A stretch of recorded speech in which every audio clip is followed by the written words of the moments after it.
매달 이 돈으로 버팁니다. 은퇴 1년차 60대 남자의 고백이라는 말에는 무게가 실려 있다. 누구도 알려주지 않았던 은퇴 이후의 현실은 상상 이상으로 구체적이고 또 잔인하다. 출근하지 않는 아침이 그토록 달콤할 줄 알았고 시간이 많아져서 오히려 여유롭고 즐거울 줄 알았다. 하지만 그 아침은 생각보다 빨리 무료해졌고 그 시간은 도리어 불안과 걱정으로 채워졌다. 가장 두려운 건 돈이었다. 지금껏 한 달을 살아가는데 얼마가 드는지 세세히 따져본 적 없었다. 생활비가 뭐였는지 공과금이 얼마나 나가는지도 명확히 몰랐다. 하지만 은퇴와 동시에 모든 지출이 내 손에서 나간다는 사실이 무겁게 다가왔다. 고정 수입이 끊긴 지금 매달 이 돈으로 살아야 한다는 현실이 절실하게 다가온다. 그리고 이 고백은 단지 한 사람의 이야기가 아니라 지금 은퇴 후를 살아가는 수많은 60대들의 진실이다. 첫 번째 사례는 경기도 구리시에 거주하는 63세 이모 씨의 이야기다. 그는 30년간 제조업체에서 근무하다 작년 5월 명예퇴직했다. 퇴직금과 약간의 개인연금을 가지고 버티고 있지만 한 달 생활비는 최대한 줄이고 있다. 고정 지출은 월세 30만 원, 관리비와 공과금 15만 원, 식비 30만 원, 통신비 10만 원, 의료비로 평균 10만 원가량이 나간다. 여기에 비정기적인 경조사비나 병원비가 겹치면 바로 적자가 난다. 이 씨는 TV에서 은퇴 준비하라는 말은 많이 들었는데 정작 준비할 틈 없이 그냥 시간이 가버렸다고 말한다. 그는 지금 버티는 삶을 살고 있다. 취업은 쉽지 않고 아르바이트도 체력상 한계가 있어 주 3회 마트 물류 정리 아르바이트로 월 40만 원을 벌어 근근히 충당하고 있다. 그래도 자신은 다행인 편이라고 말한다. 왜냐하면 자녀가 독립했고 아내도 간병 등 일용직으로 부수입을 벌고 있기 때문이다. 부부 합산 수입 110만 원으로 살아가는 이들의 삶은 알뜰함을 넘은 생존의 기술로 유지되고 있다. 두 번째 사례는 서울 강서구의 66세 김모 씨다. 김 씨는 40년간 공무원으로 일하다 정년 퇴직했다. 비교적 안정적인 연금을 수령하고 있지만 그 역시 남는 건 없다고 말한다. 김 씨가 받는 공무원 연금은 월 170만 원이다. 여기서 월세를 제외하고 식비 50만 원, 병원비 20만 원, 용돈 20만 원을 쓰고 나면 남는 돈이 거의 없다. 자녀 결혼에 들어간 비용이 아직도 부담이 되고 있고 종종 오는 자식들의 요청도 무시하기 어렵다. 김 씨는 연금만으로는 넉넉히 살 수 없다. 허리띠를 졸라매고 살아야 한다고 말한다. 그는 퇴직 전의 삶과 비교해 가장 크게 달라진 점으로 소비의 기준을 꼽는다. 예전에는 외식도 잦았고 새 옷도 계절마다 샀지만 지금은 안 써도 되는 건 안 쓴다가 원칙이다. 특히 병원비나 약값은 불가피한 지출이라 줄일 수도 없기에 다른 부분에서 극단적으로 아껴야 한다고 한다. 그는 최근 경로당에서 노인 대상 식사 도우미 자원봉사를 시작했는데 이 활동을 통해 하루 한 끼라도 무료 급식을 해결하고 있다고 말한다. 자존심보다는 생존이 먼저라는 그의 말은 현실의 무게를 다시금 느끼게 한다. 세 번째 사례는 전라북도 정읍에 사는 61세 박모 씨의 이야기다. 박 씨는 건설 현장에서 일하다 부상을 입고 퇴직했다. 사고 이후 장애 판정을 받아 기초생활수급자로 전환됐고 현재는 생계급여 58만 원으로 생활하고 있다. 자녀는 없고 배우자와도 별거 중이라 사실상 홀로 살아가는 셈이다. 박 씨는 이 나이에 돈 한 푼 없이 혼자 살아가는 게 가장 힘들다고 말한다. 월세 20만 원을 제하고 나면 남는 돈으로는 식비와 약값조차 넉넉하지 않다. 그는 인근 복지관을 전전하며 무료 식사를 얻어먹거나 주말에는 인근 교회에서 배식 봉사에 참여하며 끼니를 해결한다. 생계급여 외에 별다른 수입은 없고 건강도 좋지 않아 일할 수도 없다. 가끔 마을회관에서 진행하는 노인 일자리 사업에 참여해 하루 2만 원 정도를 벌 수 있을 때가 유일한 숨통이다. 그는 죽지 않고 살아있는 것만으로도 감사해야 하는 현실이라고 담담히 말한다. 아무리 노력해도 늘어나는 건 지출이고 줄어드는 건 체력뿐인 삶 속에서 그는 오늘 하루를 버티는 것만으로도 다행이라고 여긴다. 이 세 가지 사례는 각기 다른 배경을 가진 은퇴자들의 현실을 보여주지만 공통점은 분명하다. 은퇴 이후 수입은 줄어들었지만 지출은 줄어들지 않았고 무엇보다도 내가 쓸 수 있는 돈의 한계가 뚜렷해졌다는 것이다. 생활비를 스스로 책임져야 한다는 사실은 막연한 두려움을 넘어 실존의 문제로 다가온다. 특히 고정 수입이 없는 이들에게 있어 한 달을 버틴다는 건 단순한 숫자의 계산이 아니라 생존의 기술과 연결된 문제다.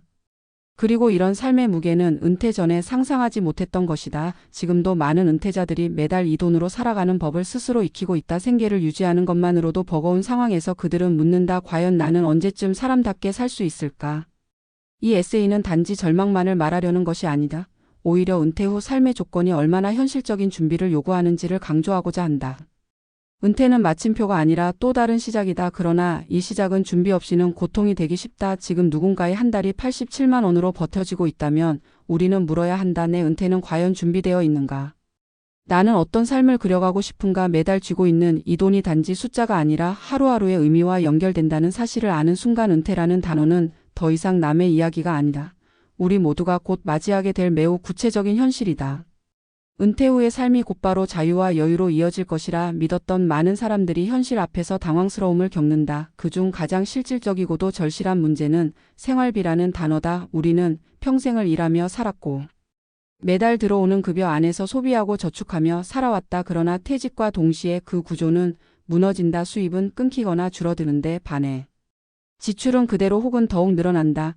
이 간극을 어떻게 메우느냐가 은퇴 후 삶의 질을 결정짓는 핵심이다. 전문가로서 다양한 은퇴자들과 상담하고 데이터를 분석해보면 결국 은퇴 1년 차에 부딪히는 가장 큰 고비는 수입의 재구성, 그리고 소비의 재조정이다. 이때 어떤 대응을 하느냐에 따라 70대 이후의 생존 조건이 결정된다. 우선 은퇴 직후 사람들은 일정 기간 퇴직금이나 예금 같은 일회성 자산에 의존하는 경향이 있다. 마치 일시적인 공백기처럼 착각하는 것이다. 그러나 퇴직금은 본질적으로 소진되는 돈이며 그 속도는 생각보다 빠르다. 기본 생활비는 물론이고 자녀 지원이나 주거비, 의료비 등으로 지출이 겹치면 퇴직금은 몇 년 안에 사라진다. 따라서 은퇴자에게 필요한 것은 고정 수익 구조다. 연금이 있다면 그 수령액을 정확히 파악하고 부족분이 얼마인지 객관적으로 분석해야 한다. 그리고 그 부족분을 채울 수 있는 현실적인 방안을 찾아야 한다. 문제는 대다수 은퇴자가 이 분석 자체를 하지 않고 막연한 불안 속에서 하루하루를 보낸다는 데 있다. 특히 국민연금이나 공무원 연금 등의 제도적 연금이 없는 경우 그 불안은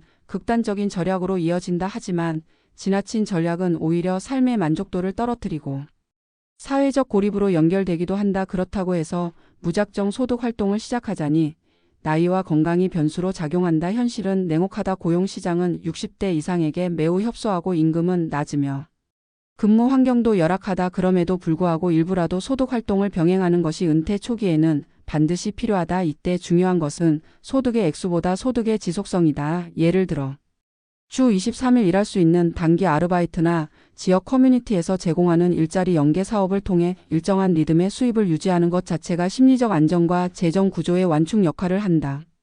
최근에는 지자체나 노인복지관에서 60세 이상을 대상으로 한 공공일자리 프로그램이 다양하게 운영되고 있다. 단순 보조 업무이긴 하지만 최저시급 기준으로 월 3,040만 원의 소득을 얻을 수 있으며 무엇보다 일정한 활동 리듬을 유지한다는 점에서 긍정적인 효과가 있다. 또한 자산이 있는 경우에는 그 자산을 어떻게 배분할 것인지에 대한 전략이 중요하다. 예를 들어 퇴직금을 모두 예금으로 묶어두는 것이 안전해 보이지만 초저금리 시대에는 실질적인 생활비로 전환되기 어렵다. 일부는 단기 유동자금으로 운용하고 일부는 중장기 안정 수익형 상품으로 돌리는 등 분산 전략이 필요하다. 여기서 핵심은 지금 쓰는 돈과 나중을 위한 돈을 구분하는 것이다. 특히 의료비는 은퇴자들에게 있어 예측 불가능하면서도 반복되는 지출 항목이다. 60대 이후 의료비 지출은 급격히 증가하며 만성질환에 대한 약값과 정기검진 비용 등이 고정비화된다. 이러한 지출을 대비하기 위해서는 장기 요양보험 등 공적 제도를 적극 활용해야 하며 민간 실손보험 역시 보장 범위와 갱신 조건을 꼼꼼히 확인해야 한다. 가계 지출 구조에서도 주거비는 가장 부담되는 항목 중 하나다. 자가가 아니라면 월세나 전세, 전환 등에서 수백만 원에서 수천만 원이 들 수 있고 주거 불안은 곧 심리적 불안으로 연결된다. 가능하다면 은퇴 전 미리 안정적인 거주지를 확보하거나 공공임대주택에 대한 신청을 고려해야 한다. 최근에는 고령자를 위한 장기임대주택 정책이 확대되고 있으므로 각 지자체의 관련 정보를 수시로 확인하고 기회를 노리는 것이 좋다. 그리고 무엇보다 중요한 것은 생활비의 구조를 스스로 이해하고 통제하는 능력을 갖추는 것이다. 많은 은퇴자들이 정확히 내가 얼마를 쓰고 있는지를 모른 채 버텨간다. 한 달 평균 소비 항목을 정리해보고 고정지출과 변동지출을 구분한 뒤 꼭 필요한 지출과 그렇지 않은 지출을 나누는 것부터 시작해야 한다. 이를 기반으로 최소 생존 비용을 설정하고 그 이상은 여유 자금으로 인식하는 방식으로 사고의 전환이 필요하다.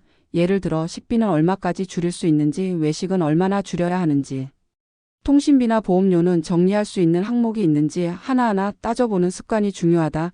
이 과정을 통해 불안한 미래 대신 통제 가능한 현재를 만들어갈 수 있다. 결국 은퇴란 돈의 문제가 아니라 구조의 문제다. 수입이 줄어든다 해도 그에 맞게 구조를 바꾸면 생존은 가능하다. 그리고 그 구조를 바꾸는 힘은 어느 누구도 아닌 자신에게 있다. 매달 이 돈으로 버틴다는 말은 어쩌면 체념이 아니라 새로운 구조에 적응했다는 말일 수 있다. 중요한 것은 그 구조가 스스로 설계한 것인지 아니면 어쩔 수 없이 떠밀린 것인지를 구분하는 일이다. 그래서 은퇴자에게 필요한 건 용기가 아니라 인식의 전환이며 절약이 아니라 구조 설계다. 하루하루 버티는 삶에서 한 달을 계획하는 삶으로 나아가는 그 첫 걸음이야말로 은퇴 후 진정한 안정의 출발점이 된다. 그러니 지금이 그 시작이어야 한다.